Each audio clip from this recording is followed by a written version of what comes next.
दोस्तों इस वीडियो में आपको बताऊंगा रीजनिंग के 5 अति महत्वपूर्ण प्रश्न दोस्तों जो सभी परीक्षाओं में पूछे जाते हैं। दोस्तों आप कोई सा भी गवर्नमेंट एग्जाम देंगे तो आपके पेपर में ये सब प्रश्न हमेशा देखने को मिलेंगे, जो दोस्तों बार बार परीक्षाओं में प्रश्न पूछे जाते हैं, सेट पैटर्न के प्रश्न होते हैं। उन प्रश्नों को दोस्तों इस वीडियो में शामिल किया हूं और दोस्तों इन सभी प्रश्नों को सॉल्व करने के लिए इस वीडियो में आपको बहुत ही आसान ट्रिक बताऊंगा, जिसकी सहायता से दोस्तों आप इन सभी प्रश्नों को बिना पेन उठाए सॉल्व करेंगे मात्र कुछ ही सेकंड में। तो आइए दोस्तों देखते हैं रीजनिंग के 5 अति महत्वपूर्ण प्रश्न।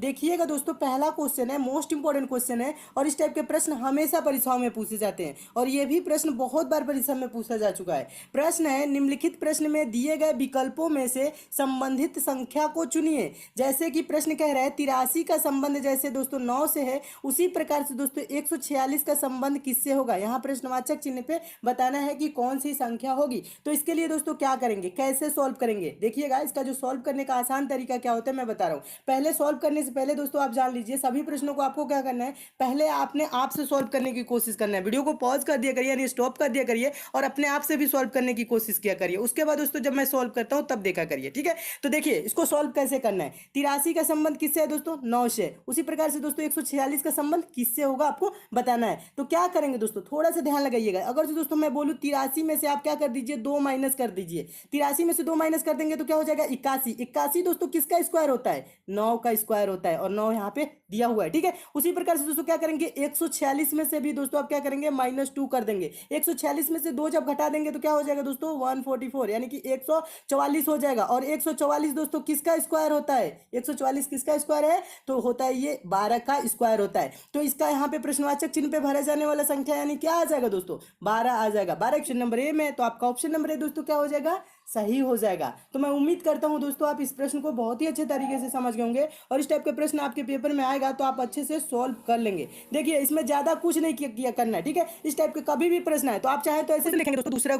दूसरा क्वेश्चन भी मोस्ट इंपॉर्टेंट है, इसी टाइप का है। यह भी प्रश्न बहुत बार पूछा जा चुका है और इस टाइप के प्रश्न हमेशा परीक्षाओं में पूछे जा रहे हैं। देखिए प्रश्न कह रहा है, उस विकल्प का चयन करें जिसका तीसरे शब्द से वही संबंध है जैसा कि दूसरे शब्द से पहले का है। कहने का मतलब है दोस्तों, ये जो कह रहा है ना 625 का संबंध जो दोस्तों 169 से, उसी प्रकार से 729 का संबंध किससे होगा, प्रश्नवाचक चिन्ह पे कौन सी संख्या आएगी, ये आपको क्या करना है, बताना है। तो इसे कैसे सॉल्व करेंगे, देखिए इसको सॉल्व करने का 2 तरीका होता है, ठीक है। जो पहला तरीका होता है ये क्या है, 625 क्या है दोस्तों, ये स्क्वायर है, ठीक है। देखेंगे, देखिए 625 किसका स्क्वायर है दोस्तों, तो ये 25 का स्क्वायर है। किसका स्क्वायर है, 25 का स्क्वायर है। उसके बाद ये 169 है, ये किसका स्क्वायर है दोस्तों, 13 का स्क्वायर है। यानी हुआ क्या है दोस्तों, 25 से क्या हो गया 13, यानी कितना माइनस हुआ है, 12 माइनस हुआ है। उसी प्रकार से दोस्तों ये 729 है, 729 किसका स्क्वायर है, तो आप बोलेंगे 27 का स्क्वायर है। अब फिर क्या करेंगे दोस्तों, आप 27 में से भी 12 घटाएंगे, 27 में से 12 घटाएंगे तो क्या हो जाएगा दोस्तों 15, और 15 का स्क्वायर होता है 225, ठीक है। अब देखिए 225 किसी ऑप्शन में आपको दिख रहा है, तो नहीं दिख रहा है। तो ये वाला जो पहला मेथड रहा, ये वाला यहाँ पे क्या हो जाएगा, गलत हो जाएगा। इस मेथड से ये प्रश्न सॉल्व नहीं होगा। तब क्या करेंगे, इसके लिए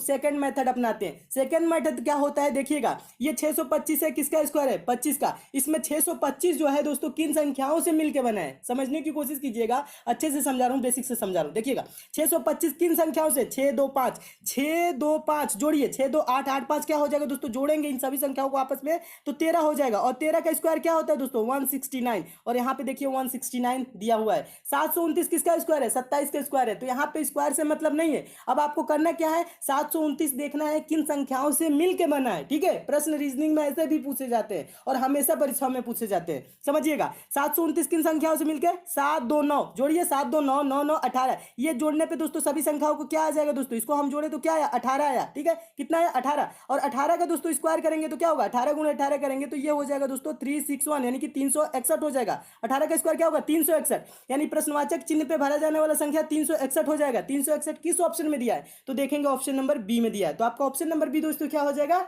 सही हो जाएगा। तो मैं उम्मीद करता हूं दोस्तों आप इस प्रश्न को भी अच्छे से समझ गए होंगे और इस टाइप के भी प्रश्न आपके पेपर में आएगा तो आप अच्छे से सॉल्व कर लेंगे। दोस्तों आपको प्रश्न अच्छे लग रहे हैं तो वीडियो को अब भी लाइक कर दीजिए और ज्यादा से ज्यादा शेयर किया करिए। देखिए दोस्तों तीसरा क्वेश्चन देखते हैं। तीसरा क्वेश्चन भी मोस्ट इंपॉर्टेंट है। देखिए तीसरा क्वेश्चन बहुत बार ये भी प्रश्न परीक्षा में पूछा जा चुका है और इस टाइप के भी प्रश्न हमेशा पूछे जाते हैं। तो इसे कैसे सॉल्व करना है, पहले क्या करिए, अपने आप से भी सॉल्व करने की कोशिश किया करिए। देखिए प्रश्न कह रहा है 5372 = 51 और 9351 = इक्वल टू 54 हो तो 7354 इज इक्वल टू क्या होगा, प्रश्नवाचक चिन्ह यहाँ पे आपको बताना है। तो इसको कैसे सॉल्व करेंगे, देखिए इसको सॉल्व कैसे करेंगे, पहले हम क्या करेंगे देखेंगे, ये 5372 इज इक्वल टू 51 कैसे लिखा है, 9351 इज इक्वल टू 54 कैसे लिखा है। जैसे दोस्तों यहाँ पे 51, यहाँ पे 54, उसी प्रकार से दोस्तों हम क्या करेंगे 7354 इज इक्वल टू का वैल्यू निकालेंगे। ठीक है, तो इसके लिए क्या करेंगे, देखिए कैसे सॉल्व करेंगे, हम देखेंगे जो 5372 है यानी 5372 है, इसको हम देखेंगे क्या करें कि 51 आ जाए।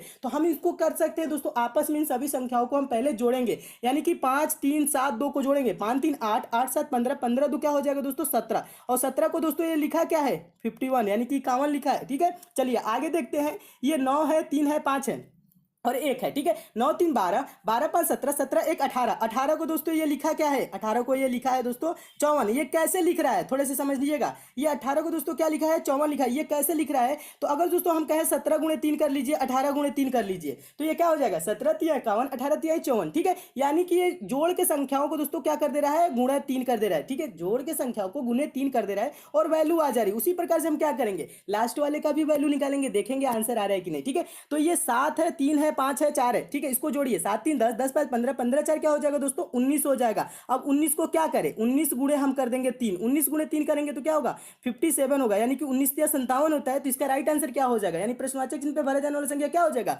57 हो जाएगा। देखिए 57 किस ऑप्शन में दिया है, तो देखेंगे ऑप्शन नंबर ए में दिया है, तो आपका ऑप्शन नंबर ए दोस्तों क्या हो जाएगा, सही हो जाएगा। तो मैं उम्मीद करता हूं दोस्तों आप इस प्रश्न को भी बहुत अच्छे तरीके से समझ गए होंगे और इस टाइप के भी प्रश्न आपके पेपर में आएगा तो आप अच्छे से सॉल्व कर लेंगे। अगला क्वेश्चन देखिएगा दोस्तों, अगला क्वेश्चन है चौथा क्वेश्चन, आपका बहुत ही इंपॉर्टेंट क्वेश्चन है, मिसिंग नंबर से लुप्त संख्या ज्ञात करना। ठीक है, बहुत ही इंपॉर्टेंट क्वेश्चन है, बहुत बार ये प्रश्न परीक्षा में पूछा गया है। देखिए प्रश्न है, दिए गए विकल्पों में से प्रश्न चिन्ह यानी प्रश्नवाचक चिन्ह के स्थान पर आने वाली संख्या को चुनिए। यहाँ पे प्रश्न चिन्ह है, देखिएगा प्रश्नवाचक चिन्ह कहाँ है, यहाँ पे है ना, और यहीं पे आपको बताना है कि कौन सी संख्या होगी। तो इसको सॉल्व करने का दोस्तों दो मेथड होता है। देखिए क्या होता है जब यहाँ पे पूछे तो, ठीक है, हम तो पहले तो देखते हैं कहाँ पे बड़ा संख्या दिया है, तो इसमें देखेंगे लगभग सब एक ही संख्या की तरह है। ठीक है, यानी कि 40 30 35 के ये सब करीब है। ठीक है, 20 और 40 के बीच में ही ये सारी संख्याएं करीब हैं, तो इसमें हम बड़ा छोटा का नहीं अनुमान लगा पाएंगे, कहाँ बड़ा है कहाँ छोटा संख्या है। ठीक है, पे हम देखेंगे 30 कैसे आया, यानी कि 24 35 को क्या करें कि 30 आ जाए, और यहाँ पे देखेंगे 27 कैसे आया, यानी 35 और 34।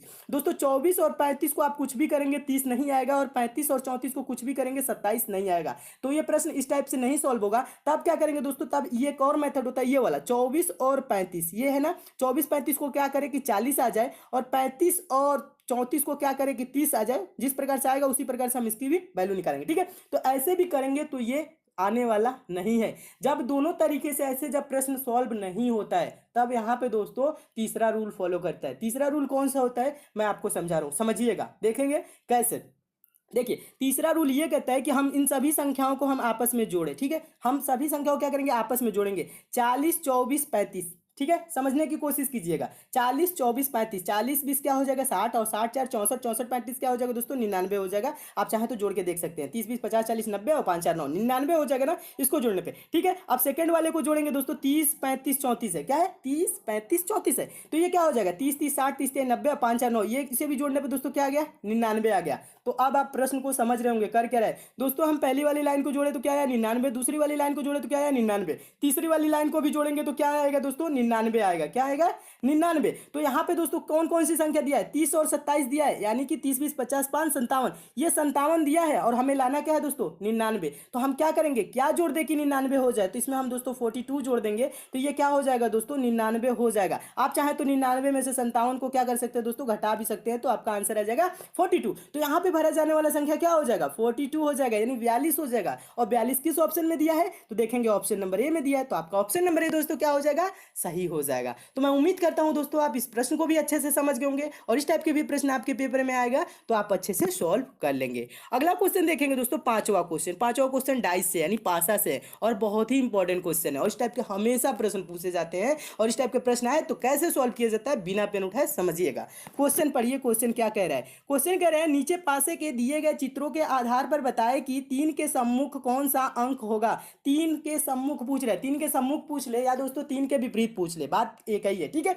तो इस प्रश्न को कैसे सॉल्व करेंगे, प्रश्न को समझिएगा। ये पूछ क्या रहा है दोस्तों, 3 के सम्मुख पूछ रहा है। तो देखेंगे डाइस में 3 है कहाँ, ये आपके नीचे 4 डाइस दिख रहे हैं ना, यहाँ पे देखिए 3 है कहाँ। तो देखेंगे दोस्तों तीसरा वाला ये आपका डाइस दिख रहा है, तो 3 आपको यहाँ पे दिख रहा है। अब क्या किया जाता है दोस्तों, अब 3 के और जो 2 फलक है उस पर कौन कौन सी संख्या है ये देखा जाता है। तो ये देखेंगे तो नीचे क्या है दोस्तों, 6 और 5 है। क्या दोस्तों, 6 और 5। अब क्या करेंगे दोस्तों, हम देखेंगे 6 और 5 किस और डाइस में दिख रहे हैं, यानी कौन से डाइस में 6 और 5 दिख रहा है। तो देखेंगे दोस्तों, अब ये पहला वाला डाइस है, यहाँ पे आपको 6 और 5 यानी कि 5 6 कह लीजिए या 6 5 कह लीजिए, बात एक ही है। 6 5 यहाँ पे दिख रहा है ना, तो दिख रहा है। चलिए, तो ये 6 5 और ये 6 5 क्या हो जाएंगे दोस्तों, ये कॉमन हो जाएंगे। और 3 के सम्मुख क्या हो जाएगा दोस्तों, ये 4 हो जाएगा। 6 5 के जो अतिरिक्त जो डाइस फलक पे अंक है वो इसका विपरीत हो जाएगा या सम्मुख कह लीजिए। तो 3 के सम्मुख क्या हो जाएगा दोस्तों, 4 हो जाएगा। और 4 किस ऑप्शन में दिया है, तो देखेंगे ऑप्शन नंबर सी में दिया है। तो आपका ऑप्शन नंबर सी दोस्तों क्या हो जाएगा, सही हो जाएगा। तो मैं उम्मीद करता हूं दोस्तों आप इस प्रश्न को भी अच्छे से समझ गए होंगे,